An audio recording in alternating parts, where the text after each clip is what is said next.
For 25 years, she wasn't just a TV host. She was a cultural messiah, Oprah Winfrey, a name that became synonymous with empathy, trust, and transformation. She was the billionaire next door, the high priestess of television who held the power to heal, to validate, and to bestow unbelievable success. It was called the Oprah effect.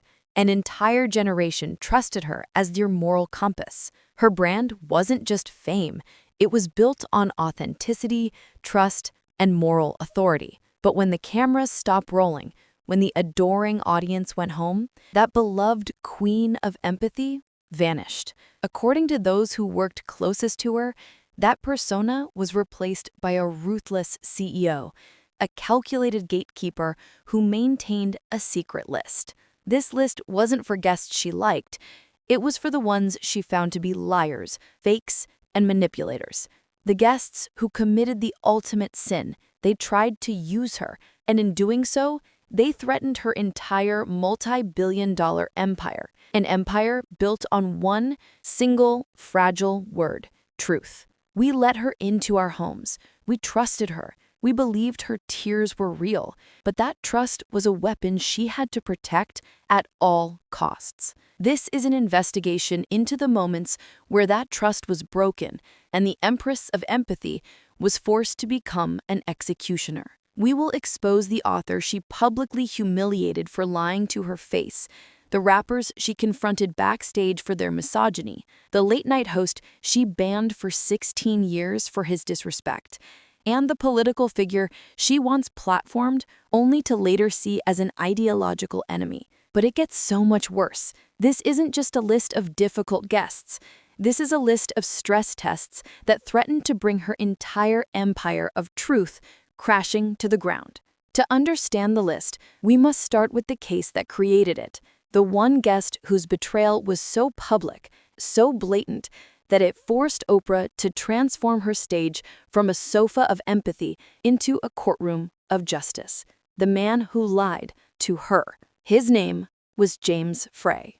Oprah's book club wasn't just a segment. It was a cultural institution. The O seal on a book cover was a guarantee of two things: that the book would sell millions and that its contents held an essential truth.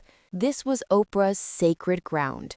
And in September 2005, she introduced the world to what she believed was its ultimate story of redemption, A Million Little Pieces, by James Frey. The book, a 2003 memoir, was a brutal, raw, and graphic account of Frey's life as a violent alcoholic, a crack addict, and a hardened criminal. It was a story of hitting rock bottom, facing 87 days in jail, and clawing his way back to life. It was, in Oprah's own words, like nothing I've ever read before. She didn't just pick the book, she championed it. She called it raw and so real. She introduced James Frey to her audience as the man who kept me up at night. She staked her entire multi-billion-dollar brand of authenticity on his story. And here's where the betrayal begins. Because of her blessing, the book became a global phenomenon. It shot to #1 on the New York Times bestseller list and stayed there for 15 consecutive weeks. Millions of people bought the book. Millions of people believed the book. They were moved by his pain, his suffering, and his recovery. Oprah had validated his trauma, and in turn, her audience had invested their empathy in him. Then, on January 8, 2006, the unthinkable happened. An investigative website called The Smoking Gun published a meticulous 18-page expose titled A Million Little Lies. It wasn't a rumor, it wasn't speculation. The Smoking Gun had the receipts. They had obtained the police records. They proved without a shadow of a doubt that the book's central claims were fabrications. The dramatic 87-day jail sentence that formed the core of his redemption, a lie. The actual police report showed he was in jail for only a few hours. The multiple violent arrests he described in vivid detail, fabricated. The criminal past he sold to Oprah and the world, almost entirely invented. James Frey wasn't a hardened criminal who found redemption. He was a privileged writer who had fabricated his trauma for profit. Suddenly, Oprah Winfrey wasn't an icon. She was a victim. She had been publicly duped. And the woman who built an empire on truth was now the face of the biggest literary fraud in modern history. The world held its breath. But what Oprah did next was the real shock. She didn't investigate. She didn't get angry. She picked up the phone and she defended him. If you'd like to support the research we do to uncover deep stories like this one, please take a moment to like this video and subscribe to our channel. Your support means we can continue to bring these untold truths to light. The smoking gun article was an earthquake. The entire media landscape was shaking. And Oprah Winfrey, the woman whose brand was built on absolute truth, was at the epicenter. Her audience, her critics, and her network all watched, waiting for her to do what she does best, reveal the truth. But what she did next was the single greatest miscalculation of her career. On January 11, 2006, just 3 days after the exposé, James Frey appeared on Larry King Live to defend himself. He looked nervous, cornered, and then in a move that stunned the media world, Oprah Winfrey called into the show. She didn't bring him onto her own stage to be questioned. She called her competitor's show as a supporter. On that call, Oprah dismissed the hard evidence, the police reports, the facts, and instead defended the feeling of the book. She told Larry King that what mattered was the essence of Frey's journey, his truth about addiction, not the so-called facts. She said the book still resonated with her. She was, in real time, choosing emotion over evidence. She was choosing the story over the truth. And that was the fatal error. The public was horrified. This wasn't the Oprah they knew. The queen of truth was on live television, actively providing cover for a man who had been proven, with legal documents, to be a fraud. The media backlash was instantaneous and brutal. Headlines everywhere asked the same question: what is Oprah thinking? Has Oprah lost her mind? Oprah defends liar. This was the moment her empire almost crumbled. For the first time, her audience felt betrayed by her. She hadn't just been duped. She was now, in their eyes, an active participant in the lie. She had used her immense power not to expose a fraud, but to protect him, all because she didn't want to admit she was wrong. Her credibility, the currency of her entire kingdom, was evaporating by the second. She was no longer the high priestess of truth. She was the enabler of a con man. But here's the detail that reveals everything. For 2 weeks, Oprah stayed silent as the firestorm raged. She watched her authenticity brand get torn to shreds. She realized her defense of Frey was a catastrophic failure. She had chosen the wrong side. She had protected the liar instead of her audience. Her empire was bleeding. She had to stop it. She had to restore the truth. But she couldn't just apologize. That wasn't enough. She had to perform a public cleansing, a ritual. She picked up the phone again. She invited James Frey and his publisher, Nan Tellez, back to the Oprah Winfrey Show. But this time, there would be no empathy. There would be no sofa. It was going to be an execution. January 26, 2006. This was not the Oprah Winfrey Show. There were no couches, no celebrity interviews, no favorite things. The air in the studio was frigid. The audience was silent. This was a tribunal, and Oprah Winfrey was not the host. She was the High Inquisitor. She walked onto the stage and faced the camera. Her voice was not warm. It was ice. Her opening words became television history. "I feel really duped, but more importantly," she said, her voice shaking with controlled rage, "I feel that you, the millions of readers, have been betrayed." She had done it. In one sentence, she had severed herself from the liar and realigned herself with her audience. She was no longer a co-conspirator, she was their avenger. James Frey sat there, pale and terrified, but he wasn't her first target. And this is where her brilliance turned terrifying. She turned her full fury onto the publisher, Nan Tellez. a giant of the literary world. Oprah, in an unprecedented display of power, put the entire publishing industry on trial. She hammered Talese with one question: why didn't you fact-check? Talese, one of the most respected editors in New York, crumbled. She tried to argue the book was a memoir, a subjective truth.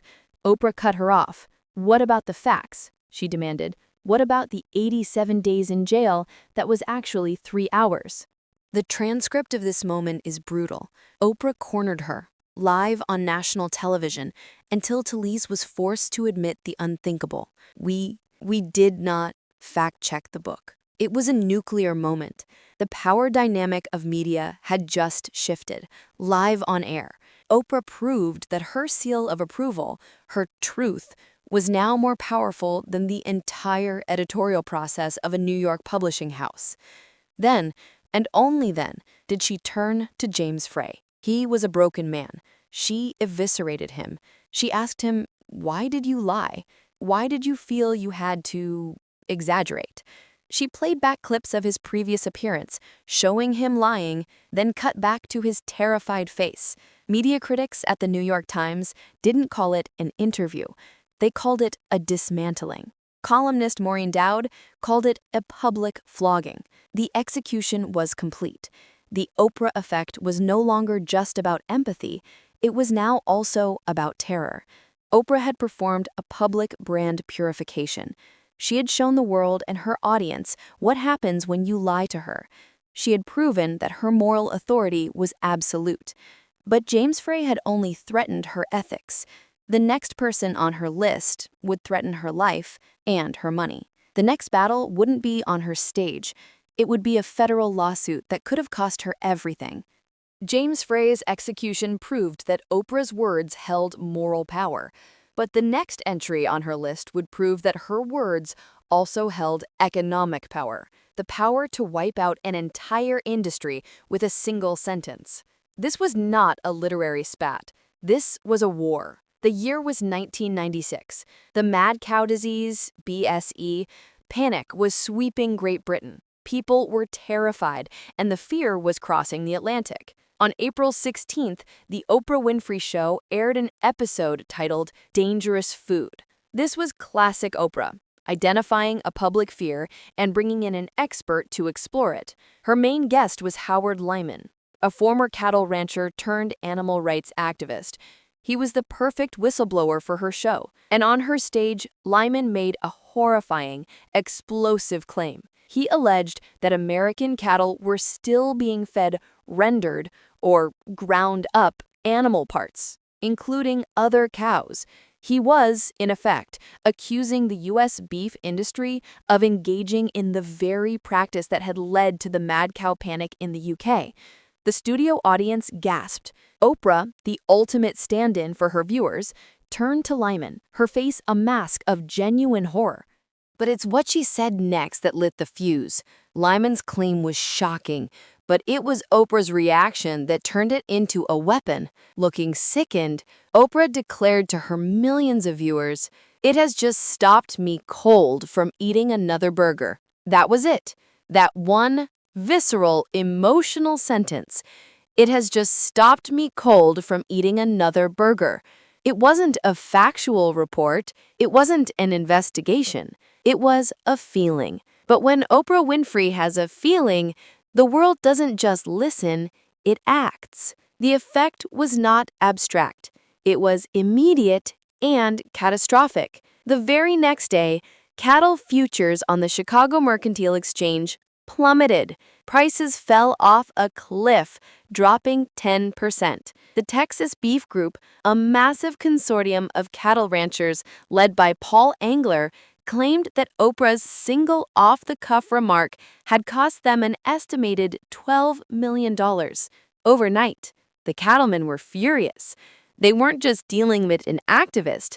They were dealing with the most powerful woman in media who had just used her platform to declare their product poisonous to her 20 million loyal followers.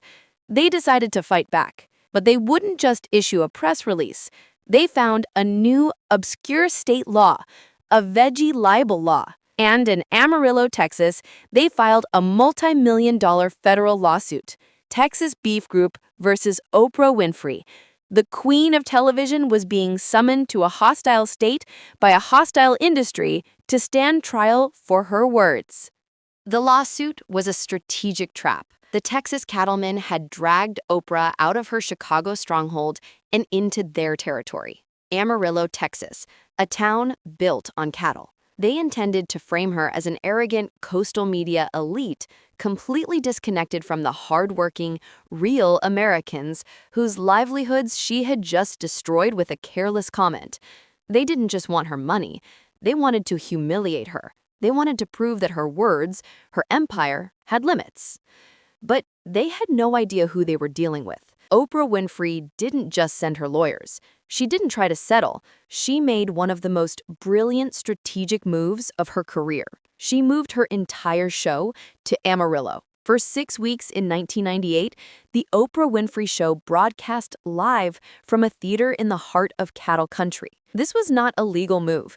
It was a public relations masterpiece. She wasn't an invader, she was a neighbor. She interacted with the local community, she featured local businesses, she turned their home field advantage into her new set. She instantly neutralized their narrative. The trial was no longer Texas farmers versus the Chicago elite, it was Texas businessmen versus their new neighbor, Oprah, and the First Amendment. Oprah's defense was simple, powerful, and perfectly on brand. The cattlemen argued that her feeling had unfairly cost them millions. Her defense argued that having a feeling was not illegal. It was called free speech.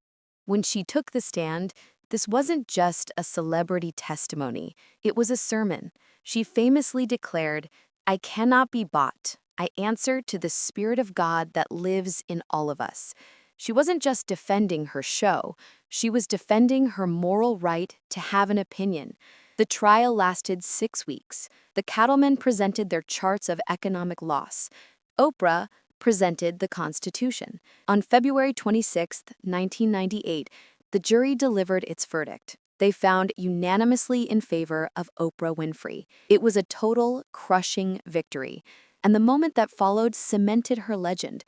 She didn't just get back in her private jet, she walked out onto the steps of the Amarillo courthouse, facing a sea of cameras and her new neighbors, raised her arms in victory, and gave the speech that defined her power. "Free speech not only lives," she shouted, "it rocks." She had done it. She had been publicly accused by a powerful industry, dragged her billion-dollar brand into a hostile federal court, and walked out not just innocent, but as a martyr. She was no longer just a talk show host, she was the patron saint of free speech. She had defeated an author for lying about facts. She had defeated an industry for challenging her feelings. Her authority now seemed absolute, protected by both morality and the Constitution. But the next entries on her list were different. They couldn't be beaten in a courtroom. They were cultural wars. The next battle was for respect, and it came from two places she couldn't control: the king of late-night TV and the entire genre of hip-hop. Oprah's authority was now absolute. She had proven her power over truth, Frey, and her power over economics, the beef industry. But now she faced a new kind of war, one that couldn't be won in a courtroom. This was the war for respect, a war fought against two fronts that refused to bow: the cynical king of late night and the defiant princes of hip-hop. First, David Letterman. He was the king of late night. She was the queen of daytime. He was the master of irony and sarcasm. She was the master of empathy and sincerity. They were oil and water. The feud began in 1989. Oprah was a guest on his NBC show. She later described the experience as so uncomfortable that she vowed never to return. Why? Because Letterman's entire brand was built on mocking the very truth and sincerity that Oprah's was built on. He didn't respect her. He saw her as a punchline. But it got so much worse. Her refusal to appear on his show became a 16-year obsession for Letterman. He turned her name into a running joke. The infamous Oprah Oprah bit at the 1995 Oscars. The cruel story he told about tricking her into paying his dinner bill. He publicly, repeatedly framed her as a self-important diva. And how did the most powerful woman in media respond? With the ultimate power move: silence. She banned him. She put the king of late night on her blacklist for 16 years. When she finally did return on December 1st, 2005, it was a national event. It gave Letterman his highest ratings in 11 years. But she didn't come to apologize. She came to win. She came on her own terms to promote her musical, The Color Purple. The power dynamic had completely flipped. In 1989, she needed him. In 2005, he needed her. She had proven her point. Disrespect her, and you will be frozen out until you are forced to beg for her validation. But while Letterman's disrespect was professional, the next threat was cultural and far more personal. It came from the biggest cultural force of the 2000s, hip-hop. Oprah's brand was built on female empowerment. The gangster rap genre, in her eyes, was built on misogyny. Rappers like 50 Cent and Ludacris publicly accused her of being a gatekeeper who hated their culture. 50 Cent was the most vocal. He accused her of abandoning her black roots to cater to her older white women audience. He even, in a famous act of mockery, named his dog Oprah Winfrey. But the most revealing incident, the one that shows her true method of control, happened backstage with Ludacris. Ludacris was invited on the show in 2005, but not as a rapper. He was there as an actor for the Oscar-winning film Crash, a film about racial dialogue. Ludacris later revealed that during the taping, Oprah made him feel completely unwelcome. She edited out most of his comments about race, but the real confrontation happened when the cameras stopped. According to Ludacris, Oprah pulled him into a private room backstage. This wasn't a conversation. It was a lecture. She told him she was disgusted by his music and the negative messages he was spreading. She wasn't just a host. She was a principal, disciplining a student. Ludacris said it felt like being in the home of someone who didn't really want you there. She had proven that her stage was her house, and in her house, she makes the rules. Her authority was absolute, or so she thought. The final entries on her list would reveal the one thing her power and her billions could not defeat. Oprah's authority was complete. She had executed liars, defeated entire industries, and brought cultural kings to their knees. She was an empress, protected by morality, the Constitution, and her billion-dollar brand. She seemed invincible. But the final entries on her list reveal the truth. Her power did have limits. There were two walls her influence could not break.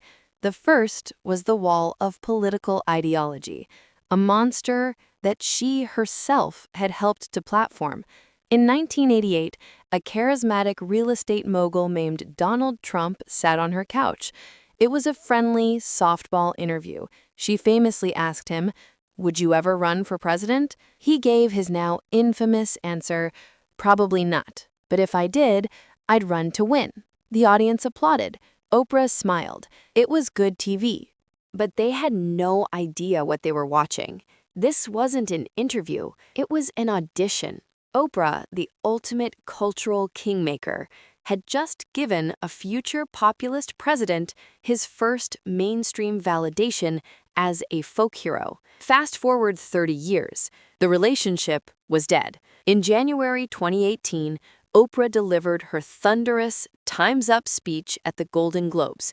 The media exploded with Oprah 2020 speculation. She was no longer just a host. She was a political icon. And that was a declaration of war. This time, her opponent wasn't a scared author or a regional industry. It was the President of the United States.